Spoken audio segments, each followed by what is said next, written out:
Welcome to the Global Communiqué's in-depth conversations. Today we have Professor Carlos Lopes. Professor Lopes is an economist and currently a professor at the Nelson Mandela School of Public Governance at the University of Cape Town. He is the former UN Under-Secretary General and Executive Secretary for the Economic Commission for Africa. He is also the African Union High Representative for Partnerships with Europe. Thank you for joining us today, Professor Lopes. Pleasure. So the COVID-19 pandemic is, of course, a public health emergency that has quite literally put the world on pause in many ways. The pandemic has cascaded other consequential crises, mental health crises, the psychological well-being of many, racial disparities, socioeconomic inequality, just among others. The global pandemic also poses as a grave economic threat to the world economy more generally, and to African countries' economies in particular. In today's discussion, Professor Lopes will give us his thoughts on the economic effects of this novel coronavirus on African economies. So just to get started, what is your analysis of COVID-19 on the economic outlook of the world economy more generally? Well, first of all, I must say that the sanitary dimensions of the crisis don't seem to be hurting Africa as much as other parts of the world. As of today, we have about 63,000 cumulative cases in Africa and reported close to 2,300 deaths. And obviously this is of concern, but far from the dramas that are associated with other pandemics that we have experienced in the continent, such as Ebola. We had a death rate that was extremely high, between 60 and 100% of infected people. And not to mention HIV/AIDS, that has a fatality that is quite high. And I think we have to be cognizant of the fact that malaria also is a much higher preoccupation for Africans than something like COVID-19. But that's the sanitary dimension. What I really am concerned with is the fact that we are going to suffer immensely from the economic impact. And with it, obviously, the social impact as well. For reasons that have to do partly with the sanitary dimensions of the crisis in Africa, but mostly because of the response the world has given to this pandemic affecting Africa. Let's say from a macroeconomic perspective that you can divide the pie in two halves. You have the externalities and you have the domestic. On the externalities front, Africans are going to suffer from record lows in terms of commodities. We have about 35 countries in Africa that have 80% dependency on commodities for their export, which means that they are going to be deeply affected by these historical lows, particularly oil and gas, which represent about 40% of our export as a continent. Then you have the remittances from migrants that are going to suffer quite a blow because obviously the diaspora is affected in their countries of residence. The estimate is about between 20-30% reduction of remittances. And I'm mentioning them because they have come to play a major role in stabilizing the balance of payments of countries because it's a predictable source of hard currency that were coming to the countries and all of a sudden vanishing in terms of its contribution to that equilibrium. Then we have the currencies that are losing value. It's phenomenal. You know, we have about 30% of value that has gone from currencies such as the rand, the naira, and even the currencies of North Africa. Not to mention the fact that capital flight has increased significantly because if you have stimulus packages that are being offered in rich countries, basically that means for the investors and for capital markets, it's safer to move as much money as you can to those locations, and therefore we can't compete, and our currencies suffer and our economies suffer. So you can continue the list, but basically the externalities front doesn't look good at all.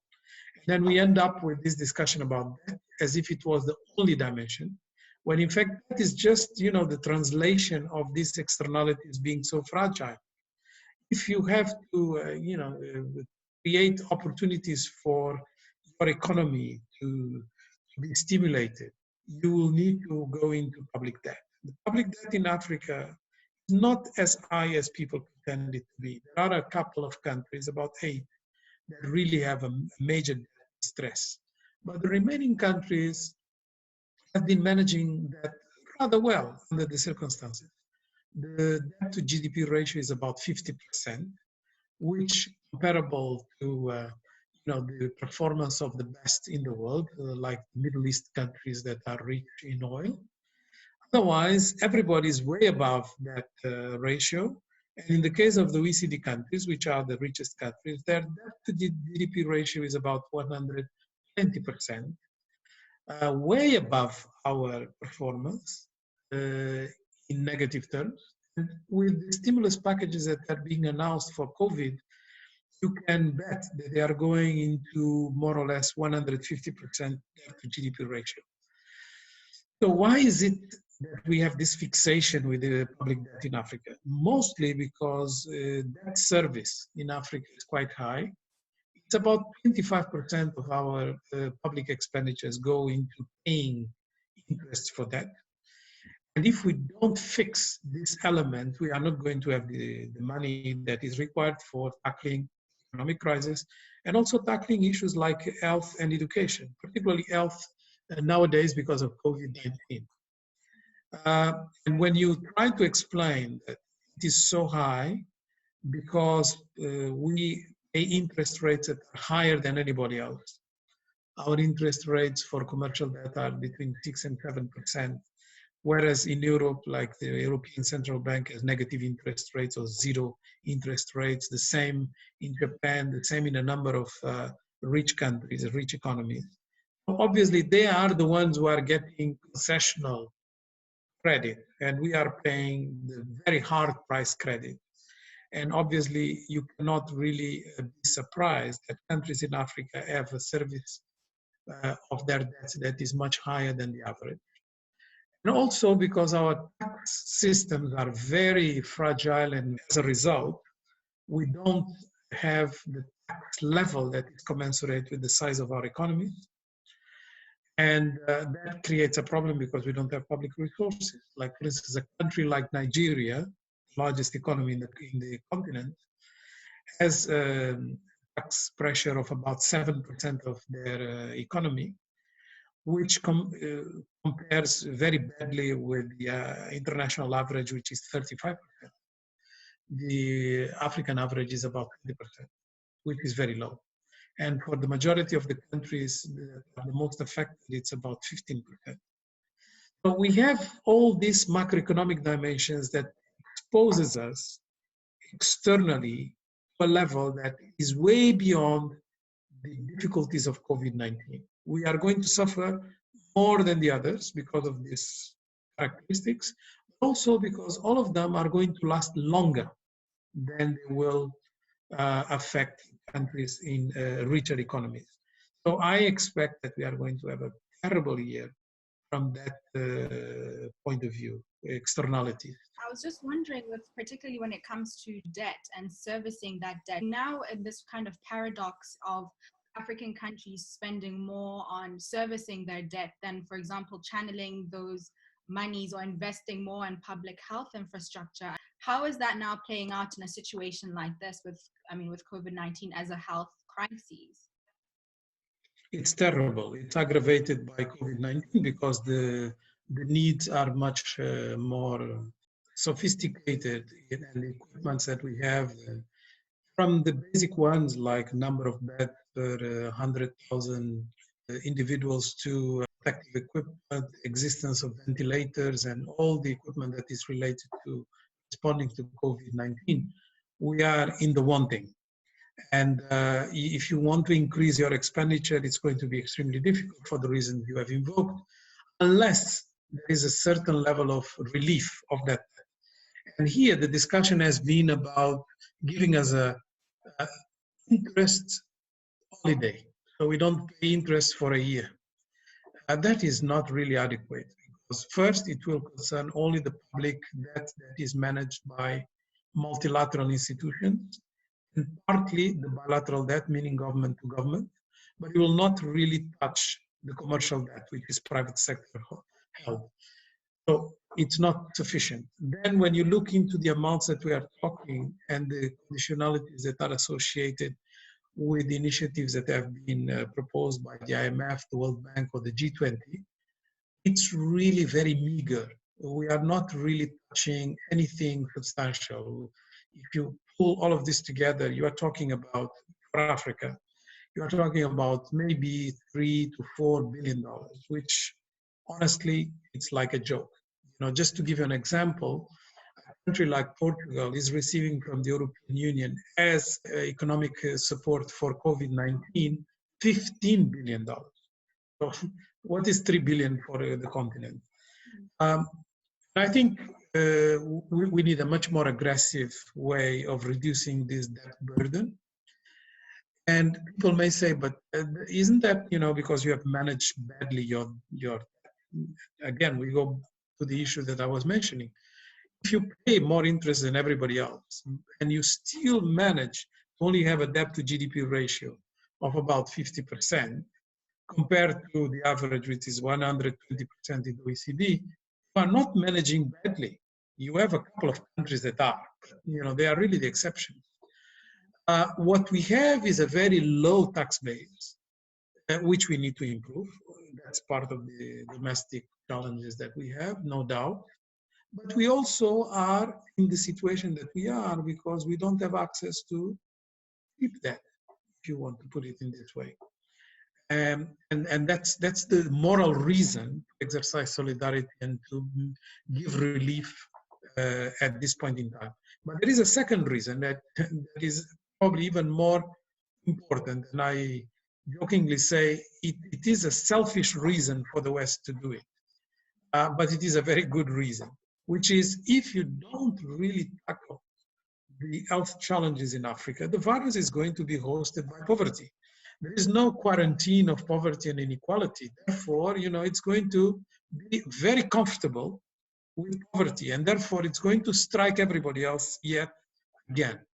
So it is in the interest from efficiency and moral point of view, but it is also important from a very practical, selfish reason. You had spoken about private debt and how African countries are more exposed to private creditors than they are to bilateral debtors, for example. Private creditors have not been as forthcoming with debt relief, with the World Bank and the IMF having called for a bilateral debt standstill. The G20 haven't also called for a moratorium on official bilateral debt service. What are your thoughts on private creditors being more hesitant to provide any form of debt standstill at this time? Well, we have a dilemma here. If you call ostensibly for debt cancellation, it frightens the private sector, and therefore you compromise a bit the future, because when you will want to go to the money markets in the future, they will say, okay, but these countries, they will come hunting us for some debt cancellation later, so we better not lend. And therefore, you will have the problem that I already described of no much access to credit, compounded by this new development, which will make it even harder. So how do we tackle this? Well, basically, we have to discipline, and I'm using this word on purpose, we have to discipline the rating agencies. Because if the rating agencies behave according to their own principles, they should have classified African economies differently from what they have been doing. You cannot have a situation where a country like Ethiopia, that has been growing at 10% a year for close to 1 decade and a half, each time that there is a rating, it's to reduce their status rather than increase. You cannot have a situation where you count the number of upgrades that the rating agencies have given to Africa as a whole. You compare them to number of downgrades, and the downgrades go like 2 times more than the upgrades. Whereas, you know, Africa has had during the same period the second best performance in terms of economic growth after Southeast Asia. This is just not rational. It's not rational because, it keeps basically the principle that you judge the economies on the basis of what is more profitable for your investors. And your investors happen to have, predatory behavior many times. And you kind of host in some of the decisions that you make a vulture capital mentality, where, you try to speculate in this country's vulnerabilities to make money, for instance, through, capital flight. And, you have a classic case is the Johannesburg Stock Exchange using close to 4% of GDP since the beginning of COVID-19, but with the justification that, the rating agencies have just downgraded the economy of the country in the middle of COVID-19 twice. So this is just not normal. IMF and other institutions have to be more forthcoming about discussion on debt restructuring, but also about the characteristics of debt. We cannot have a situation where money markets have 3 times the value of the real economy because of speculative arrangements. The IMF just looks the other way. I mean, this is a systemic problem that is going to become impossible to just treat as an African issue. I like to say that public debt is a world problem. It's not an African problem. In fact, the Africans are the ones that have the smallest part of this, not only in terms of ratio, but also in terms of amount. Our debt in totality is about $600 billion. $600 billion is nothing, compared to the international global debt, which is going in the range of $34 trillion. So this is just not an African problem. Just changing gears a bit, but still kind of staying within the same framework. The World Bank's Africa's Pulse biannual report for the spring of 2020 found that this pandemic is likely to lead sub-Saharan Africa into its first recession in 25 years. Unlike the 2008 global recession, the magnitude of the economic impact of the COVID-19 global pandemic on African economies is at a far greater scale. What is the reason for that, and is the severity of the economic effect arising from the pandemic a fair comparison to the 2008 global financial crisis? Well, when we had the Ebola crisis, affecting mostly West Africa, and more specifically 3 countries, Liberia, Guinea, and Sierra Leone, the World Bank made a projection about the economic impact, and they predicted a loss of $33 billion for the continent. At the time, I was at the Economic Commission for Africa and published a number of reports fighting this pessimism and saying, you are inducing, by predicting $33 billion loss, you are inducing the market to behave as if Africa is a basket case because of Ebola. But in fact, 3 economies most affected represent about $6 billion GDP, combined GDP. So how can $6 billion GDP of 3 countries transform this into a $33 billion crisis for the continent? It's just not credible. And eventually, the end result, published by the World Bank, final revised loss was 2.8 billion. Oh, wow. So, and these are published documents, so I'm not inventing. Yeah. So we have sometimes exaggeration in the way Africa is judged, and this catastrophism that is associated with Africa when there are situations that are, very complex like this one. But I happen to be this time even more pessimistic than the World Bank and the IMF, because I think most of their projections are based on a V-shaped recovery situation, where you go deep into crisis and then you get out of the crisis very quickly. But in fact, I think that is going to be true probably for the world economy, and it's probably going to be true for the richest economies. But it's very unlikely to happen in Africa, because the characteristics that are there show that we have more than a COVID-19 problem. What we have is a COVID-19 boosting of the crisis. But the crisis was structural. I can just give some elements. Climate-related difficulties. We were having 4 years, 3 years now, fourth, entering the fourth year of drought in parts of Southern Africa. We have floods in East Africa and Mozambique. We have a cricket invasion in the Horn of Africa. We have an exacerbation of conflicts in the Sahel. These things are not going to be a V-shaped recovery. These are things that have affected immensely food security and have created immense difficulties without COVID. With COVID, they just get exacerbated because you don't have the logistics to move food, and you already have scarcity. Now you have also, increase in prices, a major crisis. This is the climate-induced one. Then you have another very difficult situation where for a number of years, some of the most important commodities in terms of their contribution to Africa's totality, oil in particular, have been experiencing wars that have nothing to do with COVID, like Saudi Arabia, Russia oil price war, that are creating difficulties for African producers. But now this is now heading to the difficulties resulting from depressed demand. You have low prices and depressed demand. So if you think that some of these commodities work in futures market, so you sell today what you are going to deliver, let's say in 6 months, there's no way we are going to be able to sell now because there is depressed demand. If we followed all that, the stocks of oil are such that some of the producers of oil in the US are paying because of capacity to stock, are paying for people to take their oil. Well, this means that maybe there will be a recovery of prices, but this recovery of prices is going to have implications for Africa only by March, April 2021 onward.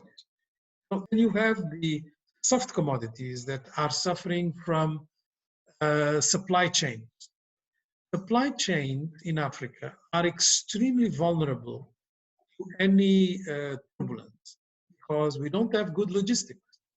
If you don't have good logistics, you have your cocoa, you have your fresh cut flowers, you have your tea, everything just deteriorating very, very fast. So we have a combination of these elements that tourism is another one. We have a number of countries that depend a lot on tourism, and tourism is responsible for about 10% of our formal employment. Tourism is not going to recover soon because of aviation issues, but also because the behavior of most of the individuals in the countries of origin of tourists is not going to be very keen to immediately travel long distance or travel to Africa for all kinds of stigmas and other reasons. So we are going to have diminishing return from the investments that are quite colossal on tourism over the last few years. And again, it's a recovery that I'm sure it's going to come one day, but not a V-shaped form. So we can go one after another, and you can see that the projections that the World Bank and the IMF did, mostly based on this V-shaped recovery for the world, do not apply really to the letter in Africa. We are going to have a much longer period of recession. And as a result, I think, yes, we are going to have the worst year in the last 25, maybe the last 30. And I think we are going to have a much longer period of difficulties, and we are going to have a very poor 2021. Still on the World Bank's report, they recommended that for policymakers to follow a two-pronged strategy. So on the one hand, saving lives, and then on the other hand, protecting livelihoods. So in a continent with minimal social safety nets, especially for the economically vulnerable, how does one contain the spread of the coronavirus while allowing people the opportunity to make a livelihood at the microeconomic level in a continent where 2/3 of urban employment is in the informal sector? and protecting livelihoods requires people to be out there in markets selling. But such economic activities have the propensity to be counterproductive to the containment efforts. So I was trying to understand the saving lives element and protecting livelihoods element. And this came out during the lockdown, prior to the easing of the lockdown and things like that in many countries such as Nigeria. So are these not mutually exclusive? You know, saving lives on the one hand and protecting livelihoods, and I'm grappling with trying to understand what that really means in a practical level. Well, that's the domestic dimension of the crisis. I think it is really very hard to maintain these confinement measures for too long. I'm not a specialist of virology, but there are elements that indicate to us that the characteristics that exist in the African population, be it exposure to chloroquine, antiretroviral, the characteristics related to the demographics, age, the fact that we have climate differences and some of these respiratory related viruses are seasonal, all kinds of elements. Regardless of all these controversies, one has to admit that Africa is different. Now, it can be different for two reasons that are not very good, and maybe one that is good. The two that are not very good is that maybe we are not testing enough, our statistics are not good, so we don't know the extent of the crisis. So that's something that we really have to bear in mind. The second is that yes, we may have all these very important factors in our favor, but the trajectory of the virus shows us that the epicenter keeps moving geographically, and it's not completely absurd to think that Africa may be at the tail end of this traveling of the virus. So, and the epicenter may still come to Africa later. Now, if that is an option, and I think some countries are working with that option, including where I am in South Africa, then you will have to have the confinement at the right moment. And maybe some of our countries jumped the gun. They did the confinements too fast, and they just can't cope with the economic consequences of doing it so fast. Or that could be seen as being proactive. I mean, one of the arguments in America is that they reacted a bit too late. So maybe the jumping the gun in terms of reaction and implementing lockdowns may have been perhaps a good thing in the long run, hopefully. Well, let's hope you are right. But the bottom line is that with the levels of infection that we have today, the entire continent is less than New York City. We really, and New York City with a very small population is already going over the peak. Just comparing the figures, it doesn't make too much sense to have had such a stringent ruling, like for instance 53 countries without school, 23 in some form of lockdown. This is very hard economically. It's very, very hard. I think the poor pay the highest price because of the informality of the economy, as you rightly pointed out. So I really believe that time has come for a reflection that is science-based. I'm not, doing the opposite, jumping the gun in a different direction. Science-based, but that is a bit more rational in terms of the measures. I keep recommending to the African leaders I'm in touch with that we need a menu of options on how to confine properly. You can do it in a smart way. You don't need to go from one extreme to the other. But we really need to bring some economic activity with the social distancing norms that have to be, studied, so they respond to the imperatives of also the social concern, not just social distancing. At the granular level, still within the domestic front, how can governments reduce the economic shock to households? Are cash transfers even feasible?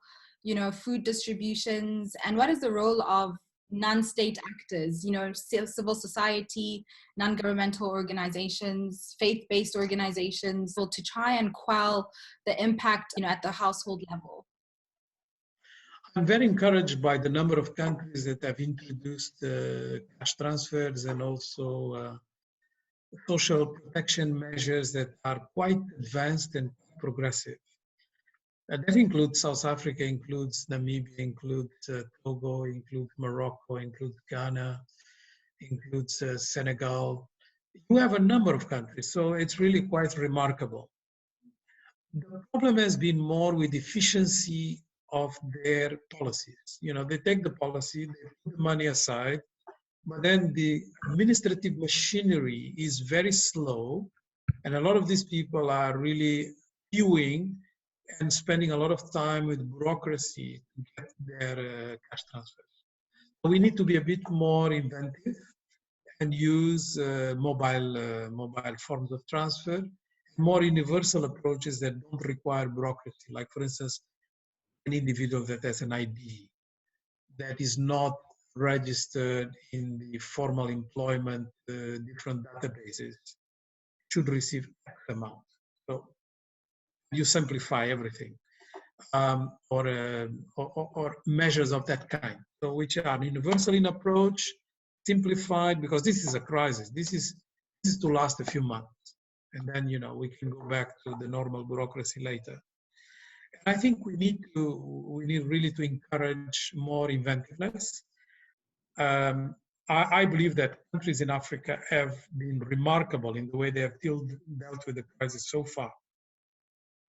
In general, it has been good, including in testing. You have some countries in Africa that are among the highest in terms of testing, compensating for some of the bad news for the majority. Like, for instance, Mauritius does better than Hong Kong.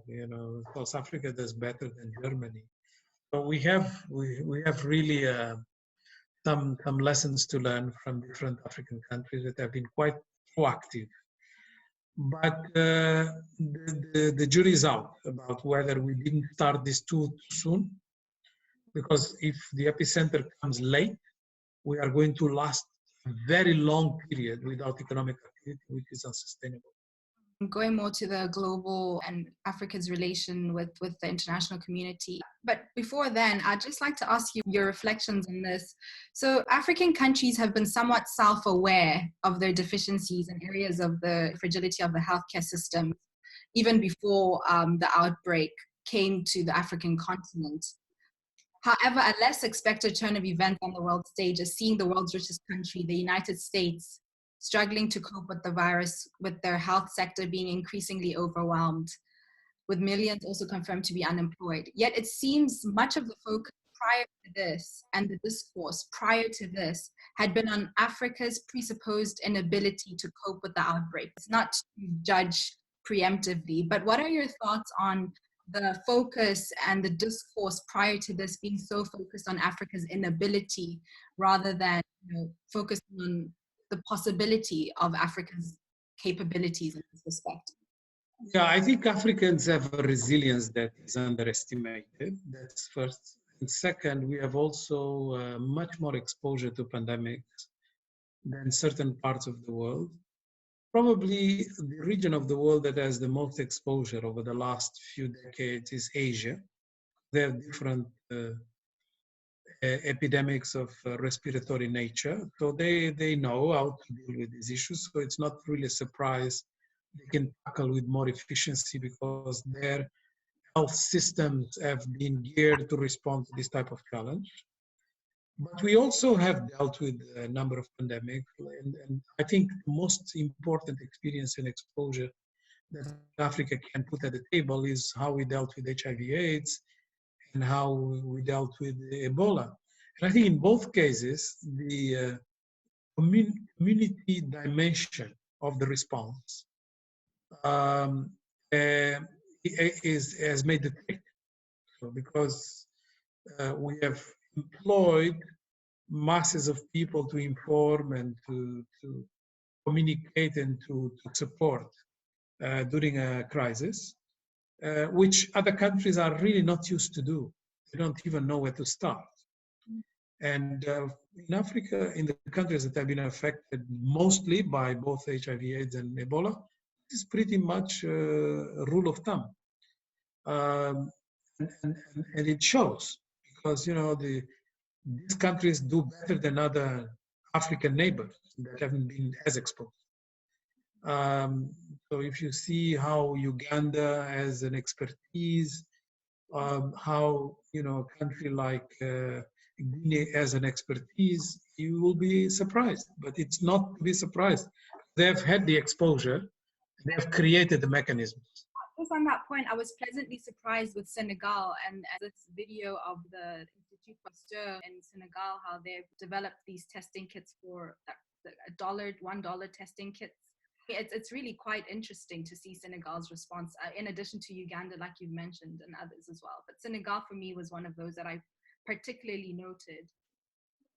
We can multiply the examples, like drones distribution of kits in Morocco and Ghana, or Senegal having the cheapest kit in the market, developed locally, and extremely efficient response from their health authorities. Yes, I think Senegal has already given a similar surprise, has delivered a similar surprise during Ebola, because they were the first country to eradicate it of those affected at the time. Nigeria at the time also gave incredible lessons of rapidity in the way, you know, they did contact tracing, which is something that the European countries are learning now. So I think we have a capital of knowledge in dealing with pandemics that should not be underestimated, despite the fact that it's true that we don't have enough ventilators, we don't have enough intensive care units and so forth. But as we can see from the experiences in the most affected European and the US, this is not all. You need a governance, and you need a resilience, and you need an attitude on the part of people. There's a very clearly a bipolarity in the distribution of power now, with China on the one hand and the US on the other.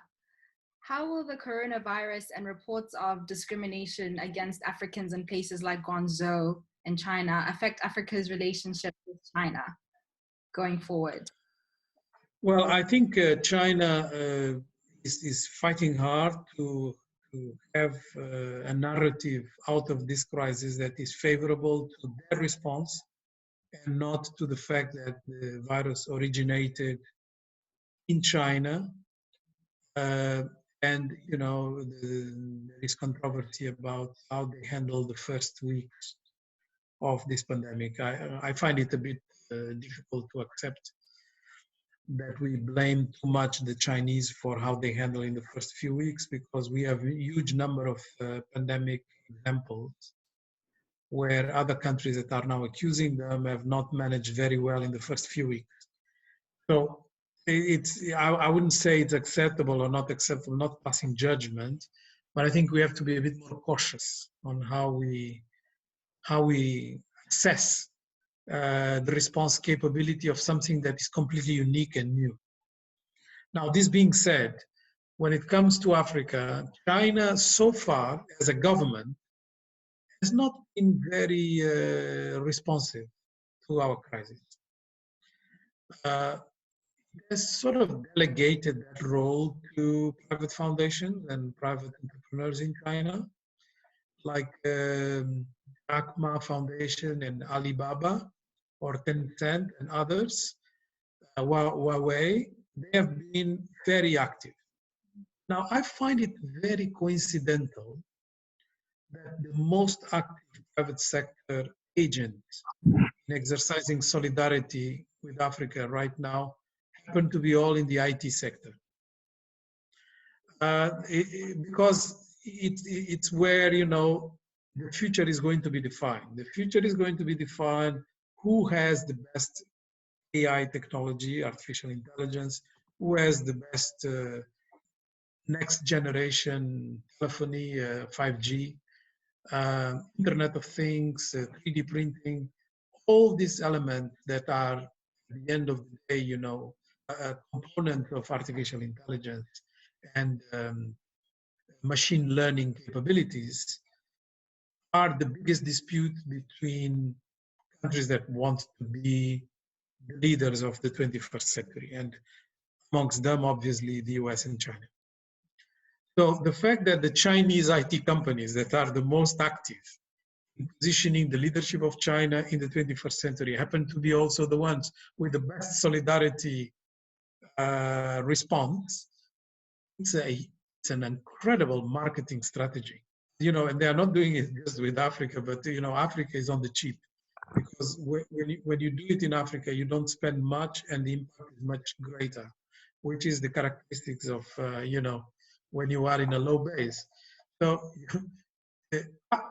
I have no doubts that at a given point, China, which is our number one creditor in terms of debt, will forgive that. But they are not going to do it as part of a multilateral movement. I am convinced it will forgive.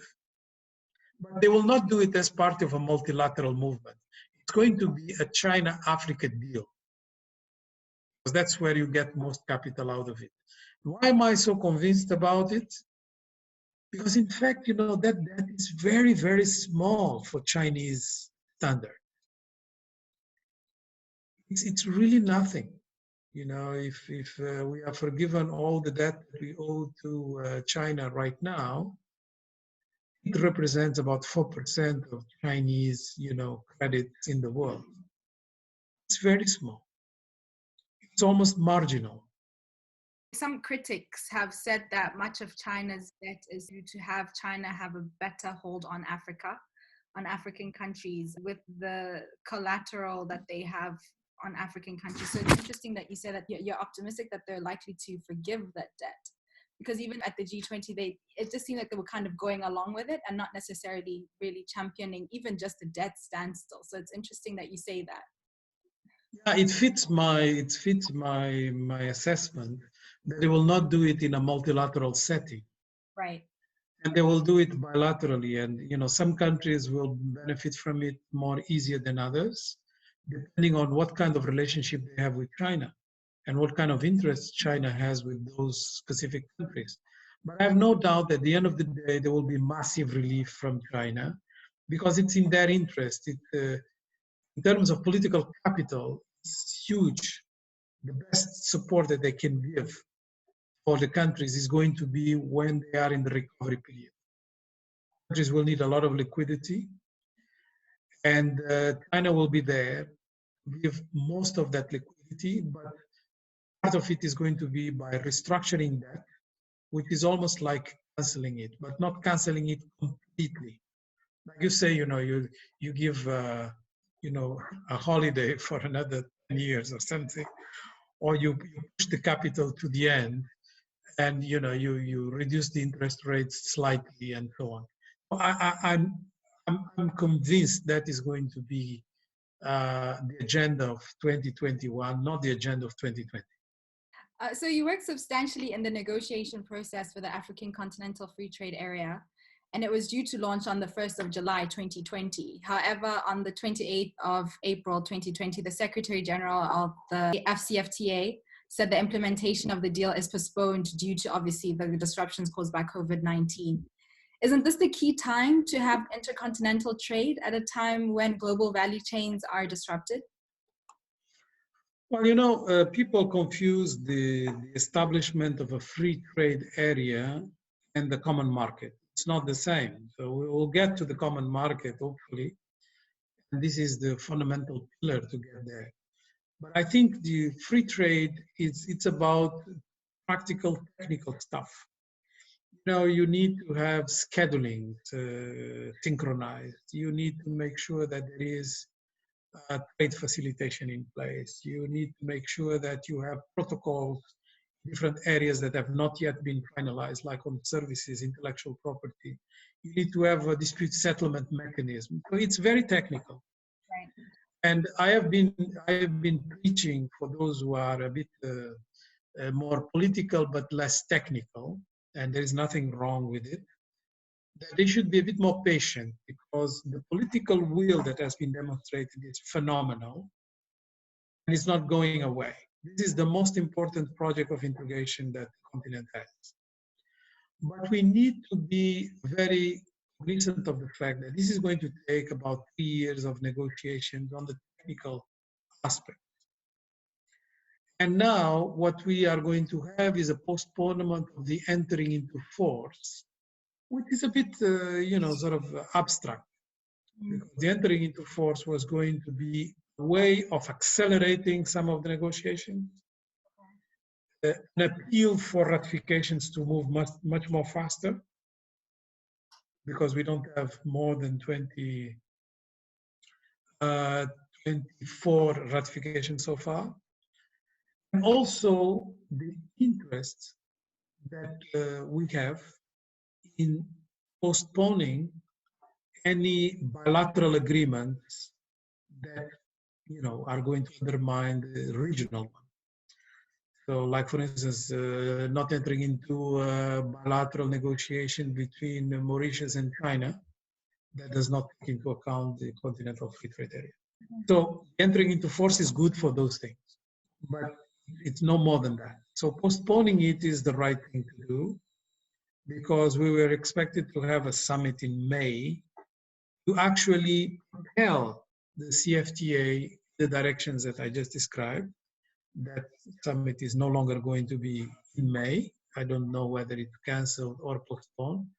South Africa presidency has not yet said how it wants to handle it. But in any event, we are not in a normal business as usual attitude. So it's perfectly normal. And what Secretary General Mandela said, I think is very reasonable. So with oil prices low, disrupted global value chains, and as grim as the effects of the pandemic have been, the economic aspect of it on the continent. But in the spirit of learning lessons from the current crisis, is there a way the African continent can use this as an opportunity to restructure its economy by strengthening regional value chains, in light of the African free trade, which is obviously going to take about 3 years to come to fruition? And also to move to a greener economic recovery with less investment into fossil fuels, for example, which I know is an area that you're very interested in. No, I think we have a unique opportunity to change things because of the crisis. One, obviously, you mentioned is energy. We know that fossil fuels' future is really compromised. So this is the time really to make hard choices real. And I'm not just thinking about commodity export. I'm thinking about the matrix that countries use for, taxation. Most countries have fuel subsidies. These fuel subsidies are a killer because they take a lot of money out of public resources for people to consume fossil fuels. Whereas we have a replacement with renewables that is very competitive.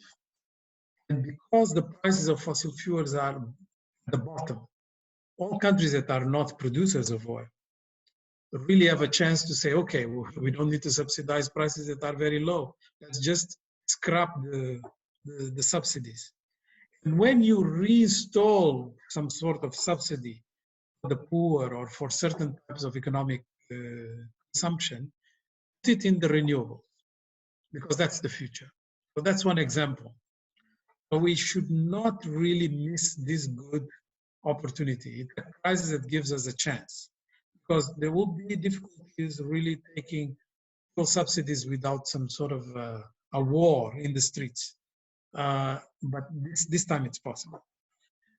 We can give another example, which is we have accelerated the use of technology in so many ways, but not to the scale that is required.